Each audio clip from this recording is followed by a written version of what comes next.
자, 그럼 고전 선물 이어서 현몽 쌍용기를 보도록 하겠습니다. 현몽 쌍용기는 여기 보면 나와 있지만 제가 가문 소설이면서 특히 조시 3대록의 전편에 해당한다. 요거는 무슨 얘기냐? 조시 3대록이라고 하는 꽤 장편에 물론 현몽 쌍용기도 18권 18책의 꽤 장편인데요. 조시 3대록 엄청나게 이제 스케일이 큽니다. 말 그대로 3대 이야기를 다루고 있는 3대록인데 여기는 지금 조용홍, 조용창이라고 하는 두 형제의 결혼 과정과 연당이잖아요. 그걸 말하자면 프리퀄 같은 것이다라고 생각을 하시면 되겠죠. 가문 소설의 어떤 말하자면 한 가문 안에서의 음모와 어떤 감정 싸움, 그리고 영웅 소설이 가지고 있는 어떤 큰 스케일의 부국, 이제는 영웅적 면모의 발현, 뭐 이런 것들을 다 갖추고 있는, 말하자면 그 당시로 따질 때 뭘까요? 재미, 흥미의 요소들을 상당히 많이 갖춘 도파민이 터지는 그런 갈래다라고 할 수 있겠네요. 자, 앞부분 줄거리를 보겠습니다. 송나라의 상국, 이거는 상국은 직책인 거죠. 조숙과 부인 위씨는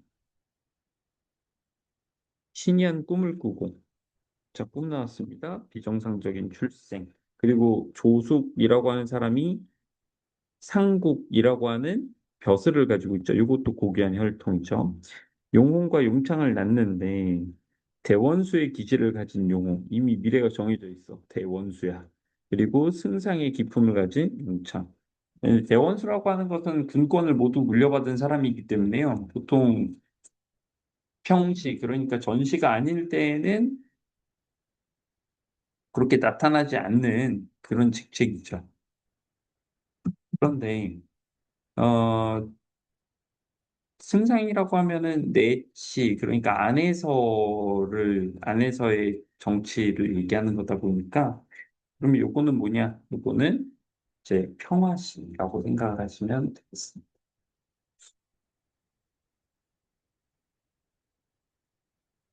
이들이 금가락지랑 은가락지 인연과 이어질 거란 예언이 있었고요. 그래서 일단 용홍을 금가락지 인연인 정체임과 정혼을 시킨다. 근데 그러니까 여기가 여주야. 정참정이라고 하는 이 정체임의 아버지가 계무의 모함만 믿고 다른 곳에 시집을 보내려고 하고요. 그래서 도망칩니다.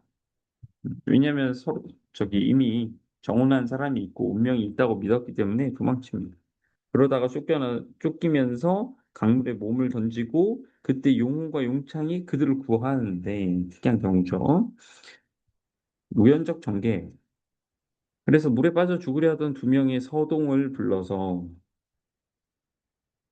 왜 서동이냐? 얘네들이 원래는 시비예요, 시비. 그러니까 여자 종인데 왜 서동을 불렀다라고 표현했냐면 이들은 여성의 몸으로서 이렇게 돌아다니거나 피해 있기가 쉽지 않으므로 그 옷차림이나 이런 것들을 어떻게 남장을 했던 거죠.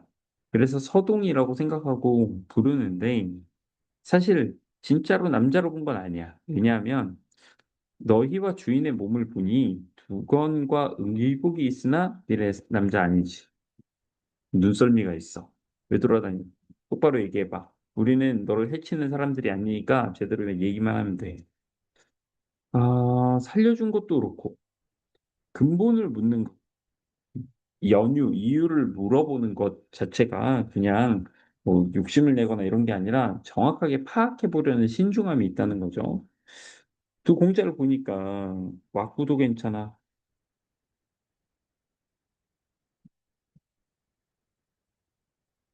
그래서 보자마자 얘네가 반했는데 가슴속 깊이 존경하며 복종하고 훌륭하다라고 생각을 하고 있었어요.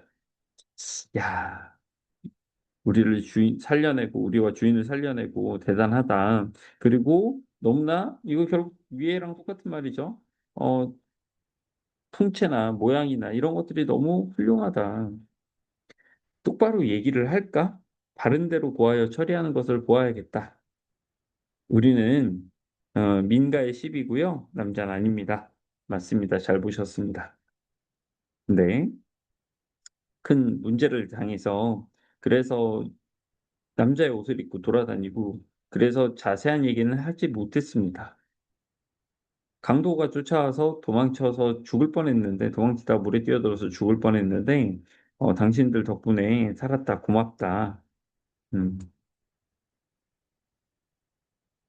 지금 뭘 얘기하냐. 상공의 존귀한 성과 커다란 이름 알고 난 후에 원통함을 다 얘기하고 사실대로 다 얘기하고 "십이 항렬에 들어가 은덕을 갖고자 한다." 어우 저기 "우리들도 걷어 주십시오." 요런 얘기예요.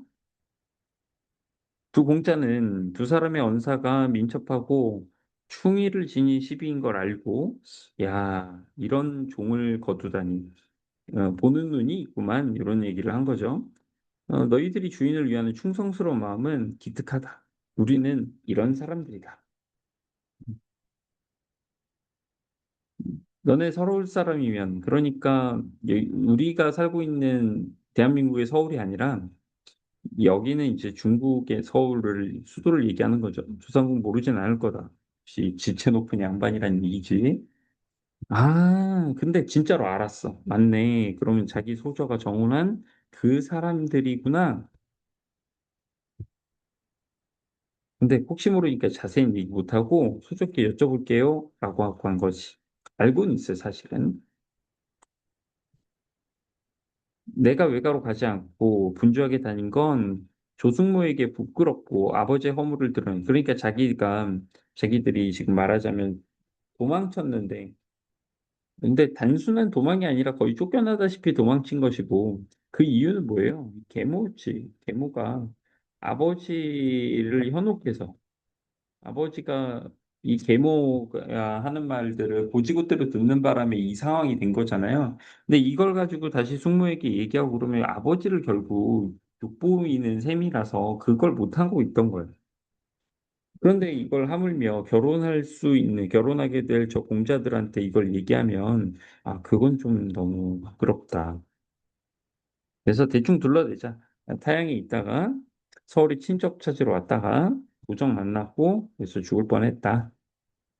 그리고 우리가 여성인 걸 알았으니까 더더욱이 직접 보거나 하지는 못한다. 그걸 이해해 달라. 그래서 그대로 전합니다. 전하는데요. 살짝 자신들의 의견을 더해. 사실을 아뢰어서 일 처리하는 걸 봐야겠다. 그러니까 조공자를 그만큼 믿고 있고요. 그래서 사실 명령한 걸 약간 어긴 거예요.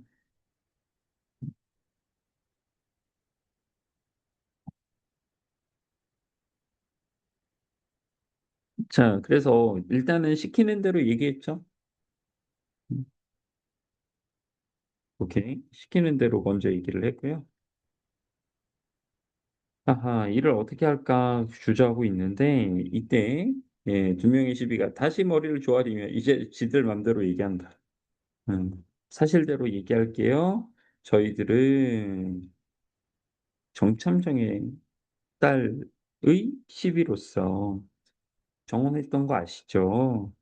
예 그래서 간에 어질지 못한 사람이 있어서 예 계모가 있어서 우리를 결국 내쫓게 된 셈이다.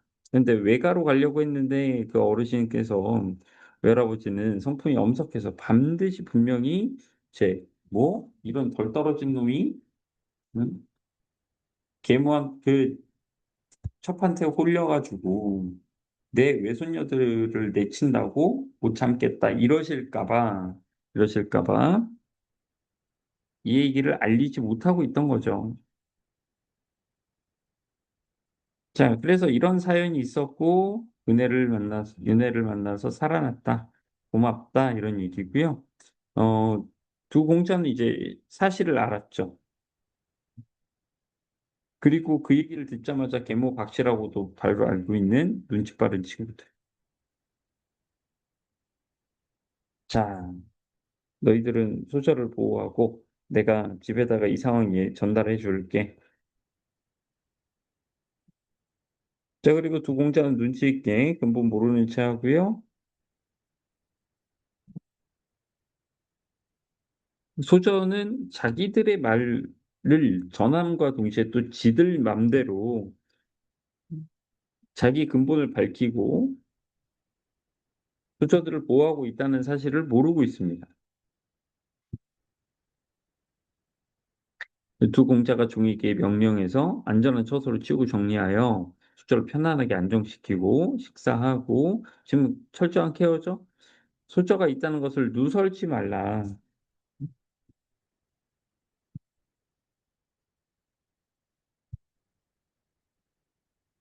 자, 소생이 비록 소저의 사정을 알지 못하지만 거짓말이죠.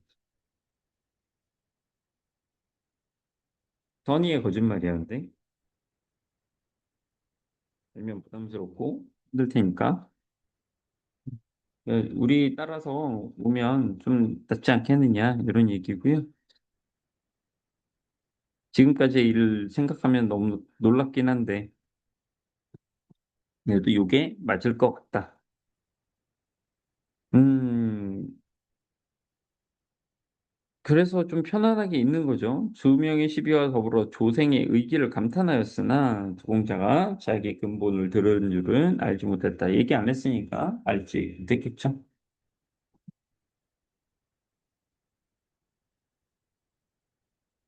그 내용들이 있었고요. 18권 18책의 장편이지만 이게 결국 주시 3대로 더 확장이 된다라는 거, 가문 소설로서 이 가문의 어떤 알력 다툼 이런 것들도 같이 얘기를 하고 있었다는 거, 이 정도 말씀드릴 수 있을 것 같고요.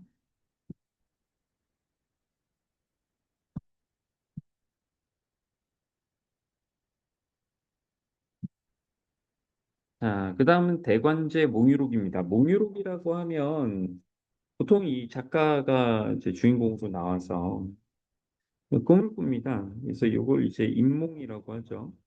인몽, 꿈을 꾸고 꿈속에서 활동을 하고 그다음에 깨어나는 인몽과 강몽의 구조. 그리고 이렇게 요 사이를 지나가는 동안 작가는 자신의 정체성을 유지한다. 참고로 재미가 좀 없는 편입니다. 이렇게 몽유록 스타일은 되게 재미있고 그런 타입이 아니에요. 근데 또 뭐 어떻게 하겠어. 어떤 상징적 의미나 이런 것들을 위주로 보면서 이해해 봐야겠죠? 자, 대관제 몽유록이라고 하는 작품인데, 꿈에 들어왔어요. 근데 그 꿈은 어떠냐? 문인들이 주도하는 문장 왕국을 설정한다. 마치 플라톤의 철인 왕국처럼. 여기서는 이제 문장을 하는 문장 왕국이 있다. 문장 왕국이다. 그 문장 왕국이라고 얘기했다는 거는 그 훌륭한 문인들이 주요 요직과 관직, 내지는 황제가 되어서 다스리고 있는 그런 설정입니다. 현실 정치에 대한 불만을 여기서 토로하는 것이고요. 음, 나름대로 독창성이 강한 그런 작품입니다. 자, 그렇게 해서 지금 주인공은 꿈에서 문인 세상으로 들어갔는데, 바로 그날 단기로 길을 떠났는데, 첨둔 후 몇 명만 데리고 밤낮을 가리지 않고 계속 달려갔다는 이야기네요. 자, 열을 잃지 못해서 적의 성체로 지금 전쟁 중이죠. 이 전쟁 중이라고 하는 게 그 현실에서의 전쟁과는 좀 사뭇 다르죠. 왜냐하면 일단 데리고 가는 것도 첨두누 몇 명인데 뾰족한 머리? 이게 무시해요. 그러니까 문인들의 세상이고 문인들이 가지고 있는 어떤 능력 이런 것들이 중요하고 글쓰기 이런 것들이 중요하다는 컨셉이니까 그래서 여기에서도 전쟁이 나면은 글을 쓰고 이런 거죠. 여기에서는 내가 길을 도두어 입술을 벌리고 휘파람 불었더니 저기 용기를 잃었고 두어 번 더 부니까 이제 날아가. 가상 세계에서의 정쟁이고 문법이 좀 다르죠. 바다 산이 변색하고 천지가 떨리고 흔들렸다. 적장의 이름이 뭐냐? 김시습. 우리가 익히 배웠던 겁니다. 적장, 김시습. 김시습은 예, 계유정난 때 큰 충격을 받고 머리를 밀고 산에 들어가서 생육신이라고 불리는 사람인데 지금 이 사람이 쓴 소설에서 김시습이 적장을 맡았던 얘기는 김시습에 대한 인상이 이 작가는 좋지가 않다. 좋지가 않다. 결국 김시습이 적고 투항했어요. 요것도 이제 모양 빠지는 일이고 그러니까 김시습을 좀 곤란하게 만들고 있네요. 대성가를 부르고 좌우를 보시면 휘파람으로 애들 잡는 거는 지금 처음 본다. 얘기만 들었지. 그리고 지금 승진시켜 주고요. 김시습은 좌선을 삼았다.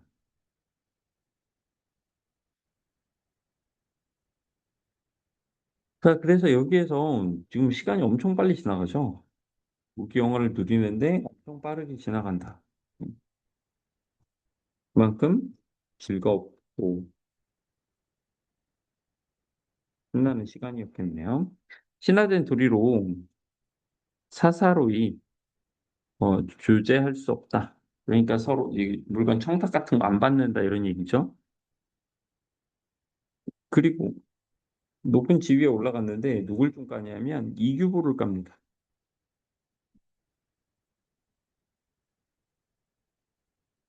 이유는 뭐냐면 글이 좀 뼈대가 없어. 너무 가벼워. 그래서 청자가 또 근데 동의를 하셨어요. 그래서 오거서를 내리고 특진을 시키고 좀 잘 나가고 있죠. 자, 그런데 이 단은 태산처럼 숭고하며 날랜 것이라도 올라갈 수가 없는데 사람의 힘이 미치겠습니까?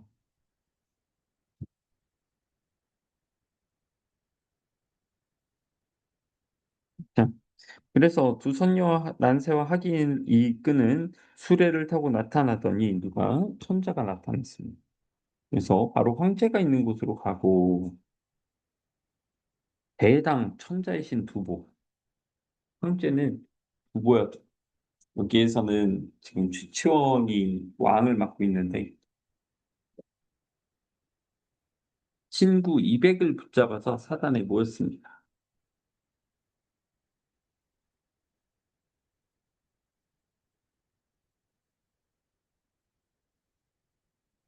자, 그래서 활보하며 단을 향해 날아오르기를 구름같이 했는데 따라가다가 다른 사람들은 중간에 넘어지고 깨지고 다치고 하고 있어요. 천자께서 며칠 머무시면서 즐기다가 드디어 천자의 옥지,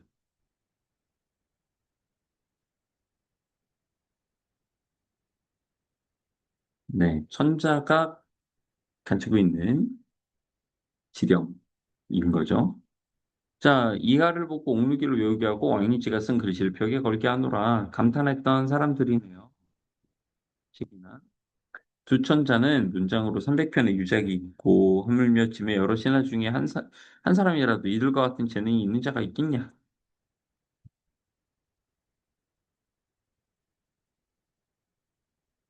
그래서 요 시강을 마치고 정색을 하고 불쾌한 표정으로 글 하나를 보라고 하는데 나를 탄핵하는 상소문이었어. 이거 좀 과하다.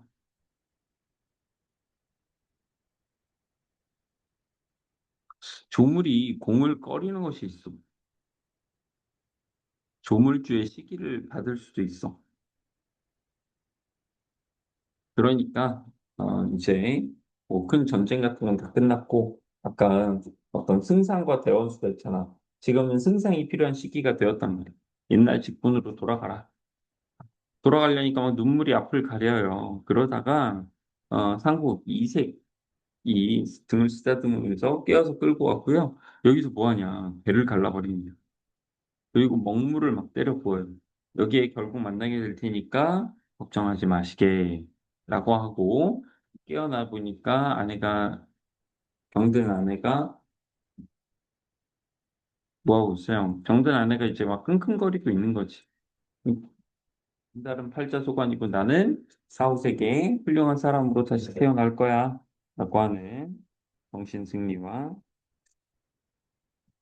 또 일종의 합리화, 그리고 변명이죠. 삶에 대한 변명이라고 할 수 있겠네요.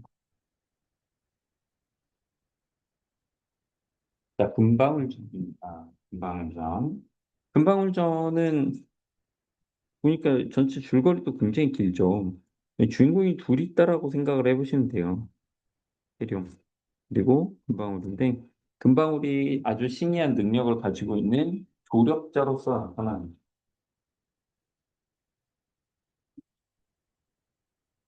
금방울은 조력자로서 나타나고, 전체 줄거리 보면 꽤 긴데요. 여기서 이 둘이 어떤 활약을 하고, 그리고 나서 다시 결연을 맺게 되느냐. 이런 점들이 여기에서는 되게 핵심적인, 중심적인 이야기 스토리라인 줄거리가 되는 거고요.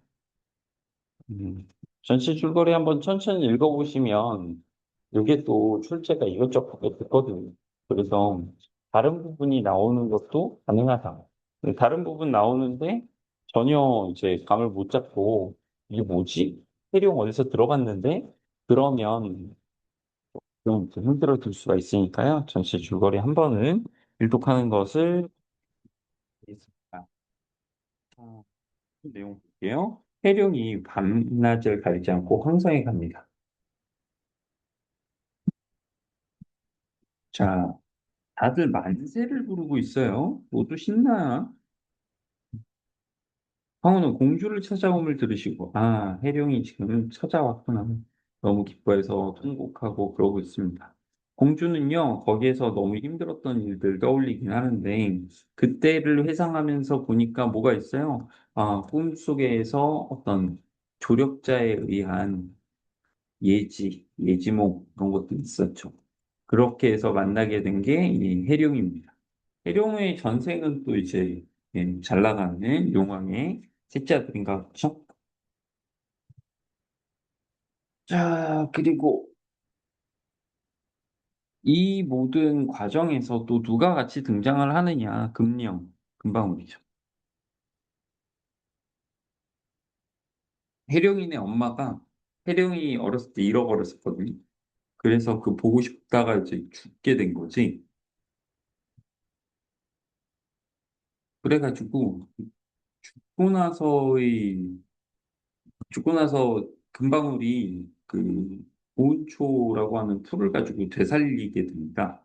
되살리고 나니까 어떻게 되냐? 되살리고 그래서 고맙다고 금방울의 이름을 지어준 게 금령이에요. 한자로 그냥 금방울입니다. 자, 어쨌든 금령은 그 뒤로부터 이제 신기한 재주들을 보여주고 특히 해룡과 만나게 되면서 해룡의 뭔가 전지전능한 포켓몬 같은 느낌으로 도와줍니다. 자, 황후가 이 일을 도와주었다는 걸 알게 되니까 너같이 신령스러운 물건을 내서 참 득도한 요괴를 잡고 이렇게 우리 공주를 되살려놨다니 이 큰 은혜 무엇으로 갚겠느냐. 너무 고맙다 이런 얘기고요. 해룡이 들어와서 머리를 조아리며 백배사한 하운데 천자가 보시니 아, 얘 좀 괜찮은데 얘가? 와꾸부터가 좀 괜찮은데? 자, 너 진짜 우리 딸 보여줘서 고마워. 근데 아, 뭐, 진짜 뭘 해줘야 되나 여러 가지 고민이 있지만, 우리 딸이 좀 부족해도 너 보필하고 그러는데 큰 문제가 없을 거야. 그러니까, 내 사위가 되라. 날짜를 정해라. 이렇게 해서, 그냥 뚝딱뚝딱 순식간에 사위가 돼버렸습니다. 예, 훌륭하죠? 그리고 시간이 흘러 혼인날이 됐고요. 자, 그럴 때 북흉노가 침범을 했고 역시나 금령의 도움으로 승리하게 되죠.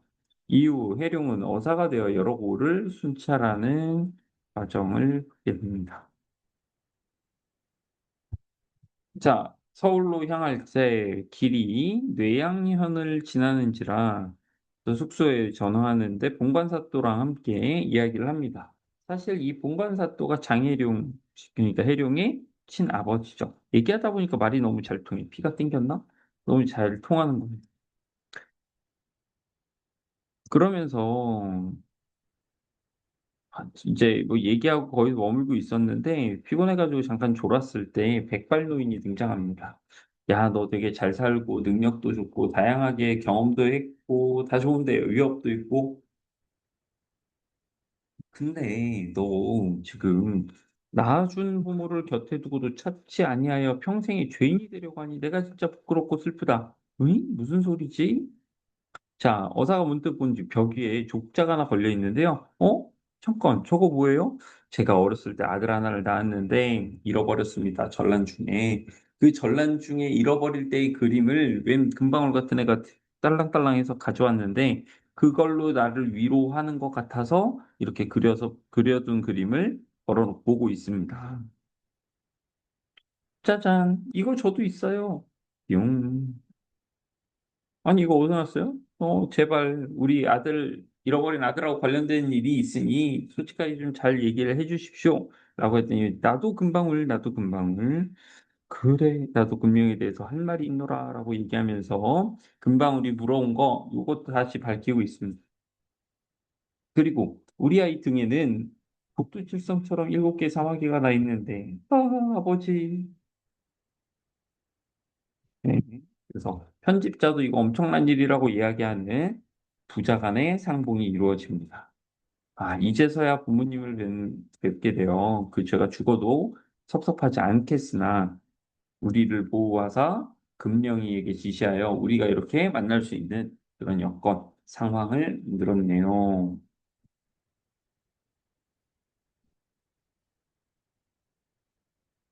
자, 그 다음은 적벽가입니다.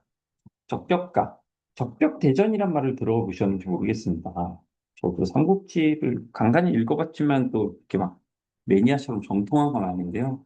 이건 삼국지를 잘 모르는 분들도 잘 알고 있는, 들어본 적벽대전의 내용입니다. 물론 적벽가의 이름을 보시면 이 가로 되어 있는 걸 봤지만 한쪽이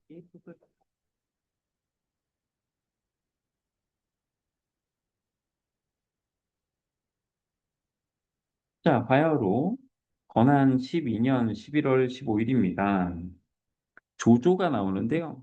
조조는 뭐 정사에서도 그렇지만 연희에서도 굉장히 유능한 사람으로 나오거든요. 유능하고 대신 좀 인간미가 떨어지죠. 근데 여기에서는 심지어 유능하지도 않게 나옵니다. 인간미만 떨어지게 나옵니다. 이 지금 이겼다고 생각하고 잔치를 열어서 사기 진작. 근데 실제로 자기들이 군사도 많고 유리하다고 생각하고 있어요. 그래서 떡치고 소 잡고 돼지 잡고 개 잡고 닭 잡아서 군사들을 위로하는 주연을 베푸는 것이죠. 어, 쇠사슬로 묶은 전선, 그러니까 배들을 쭉 늘여놓고 쇠사슬로 연결해서 하나의 움직이는 성벽처럼 만들어버린 거죠. 그래서 많은 병력들이 수상에서의 전투를 할 수 있게 만들어 놓은 작전이다. 이렇게 생각을 한 거죠.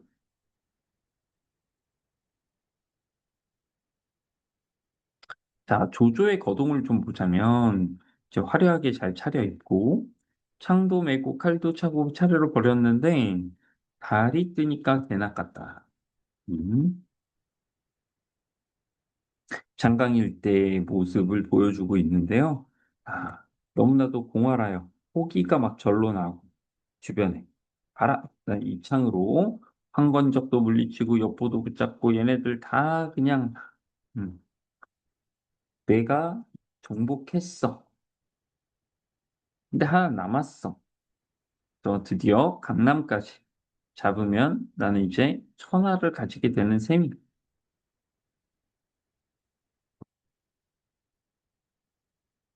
강남을 얻으면 뭐가 좋냐? 강남 교공의 두 딸은 경국지색이다. 예뻐. 음. 아, 다 남의 부인이야. 내가 이 강남을 얻은 뒤에 반드시 애교 소교를 동작대에 데려다가 봄바람 맞으며 늙도록 즐겨볼까 하는.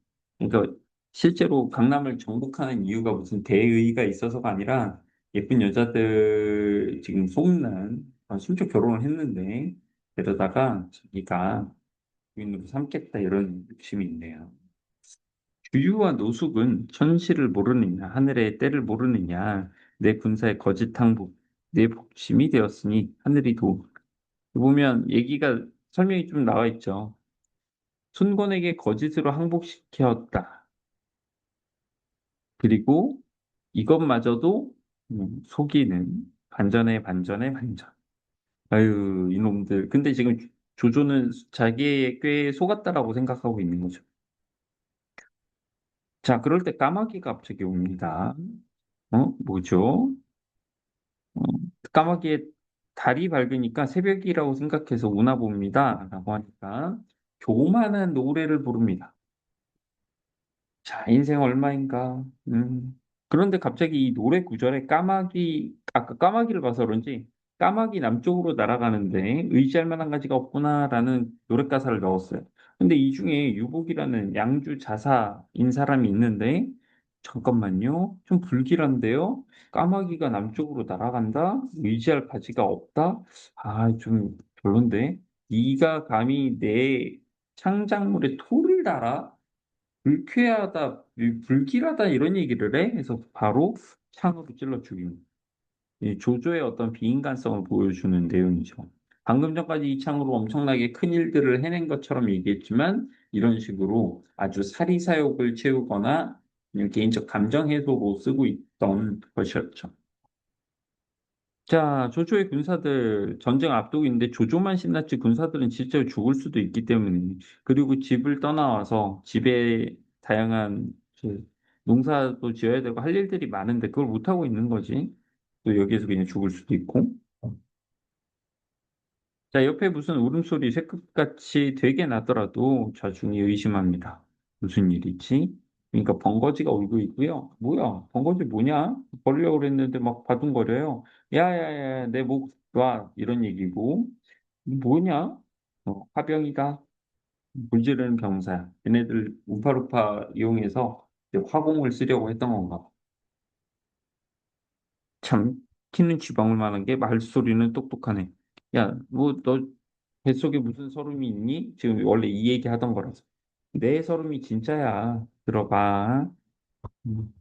내가 원래 우리 이렇게 다 조그만 사람들인데 까치가 나를 따라왔었어. 승상님이 내 까치인지 묻지도 않고 글만 지어서 읊으니 내가 너무 절통하다. 뭐라는 거야?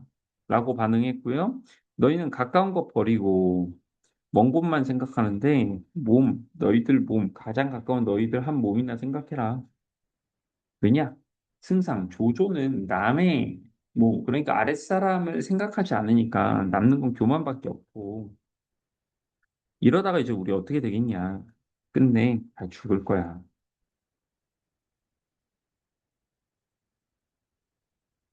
자, 불길한 예상인데 지금 일선의 군사들은 이렇게 생각한다는 거죠. 자, 그러니까 다들 서럽고 괴로워. 이대로 죽다니. 자, 그런데 홍벌찬 풍채 군사 하나가 들어오는데 얘가 보니까 보통 애가 아닌 것 같아. 이 손들이 의젓치 아니하네. 야, 니들 좀 격 떨어지는데? 좀 짜치는데? 전직 나온 놈들이 고향 생각해서 뭐 했으냐? 아, 싸움 없는 나라가 어딨어. 다 때 되면 이렇게 싸우는 거지. 응? 어찌 아내를 그리워하며 생각하는데 뭔 소용이 있냐? 그냥 싸우고 죽이고 고향으로 돌아가. 이거 외에 뭘 생각하냐? 자, 한 군사가 각자의 뜻이 있고 다 일리가 있다. 군신유의 생각하니 충신의 아들이나 까마귀 새벽 울음과 승상의 웃음소리. 이거 모르겠다. 개가 환영, 금이 환영할지, 소가 환영할지, 이거 언어 유의 쓰고 있는 거죠? 일단 오늘은 마시자. 그런 얘기였습니다. 자, 그래서 삼국지 연의에서 나오는 이 적벽 대전 부분을 가지고 또 만든 판소리 적벽가인데요. 적벽가를 또 가지고 만든 여기는 소설입니다. 어, 보통은 이렇게 가라고 써 있으면 판소리로만 얘기를 하는데 여기에선 판소리가 소설이라고 굳이 쓴 이유가 있어요. 왜 그러냐면 원래 판소리라고만 하면 뭐가 있어요? 판소리는 상과 안일이로 구성되어서 안일이면 그냥 떠들지만 창에서는 박자 내지는 장단이 같이 나오죠. 여기 그게 없습니다. 근데 그래서 요거는 적격가라고는 하지만 지금 실제로는 정상이고 적격 근데 또 적격 전이라고 하는 판소리계 소설들의 이름은 또 없거든요. 그냥 적격가로 표기한 게 아닌가 싶네. 자, 옹고집전에 이어서 끝까지 나와 있는 건 이 뒤에 하도록 하겠습니다.